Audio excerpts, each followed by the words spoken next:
ಕಿಚನ್ಗೆ ಎಲ್ಲರಿಗೂ ಸ್ವಾಗತ. ಸಂಜೆ ಹೊತ್ತು ಬಿಸಿ ಬಿಸಿ ಕಾಫಿ ಟೀ ಜೊತೆಗೆ ಏನಾದರೂ ಕುರುಕಲು ತಿಂಡಿ ತಿನ್ನಬೇಕು ಅನಿಸ್ದಾಗ ನಮಗೆ ನೆನಪಾಗೋದೆ ಚಕ್ಲಿ, ಕೋಡ್ಬಳೆ, ನಿಪ್ಪಟ್ಟು ಈ ಥರದ ತಿಂಡಿಗಳು. ಇದು ಏನು ಅಂತಂದರೆ ಕ್ರಿಸ್ಪಿಯಾಗಿ, ಕ್ರಂಚಿಯಾಗಿ, ಹಾಗೆಯೇ ಬಿಸಿ ಬಿಸಿ ಇದ್ದರೆ ಎಷ್ಟು ಚೆನ್ನಾಗಿರುತ್ತೆ ಅಲ್ವಾ. ಹಾಗಾಗಿ ನಾನು ಅಂದ್ಕೊಂಡು ನನ್ನ ಮಕ್ಕಳಿಗೆ ತುಂಬಾ ಇಷ್ಟ ಆಗಿರುವಂತಹ ಚಕ್ಲಿನ ಮಾಡೋಕ್ಕೆ ಹೊರಟಿದ್ದೀನಿ.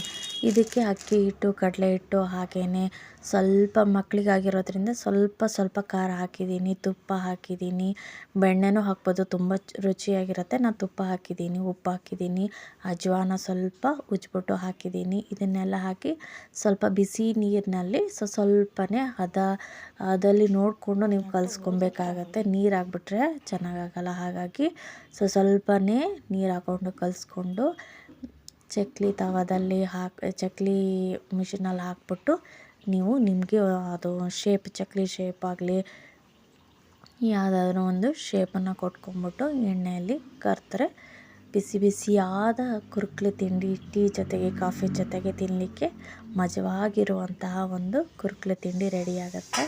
ಚಕ್ಲಿ ಅಂತ ಅದರ ಹೆಸರು. ಮಕ್ಕಳಿಗಂತೂ ತುಂಬಾ ಇಷ್ಟ ಆಗುತ್ತೆ.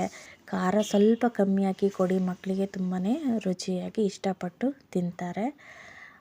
ಹೇಗಿತ್ತು ಇವತ್ತಿನ ವಿಡಿಯೋ ಅಂತ ಹೇಳಿ, ಕಮೆಂಟ್ ಮಾಡಿ ಹೇಳಿ. Thanks for watching. ಮತ್ತೊಂದು ವಿಡಿಯೋದಲ್ಲಿ ಸಿಗೋಣ. ಬಾಯ್.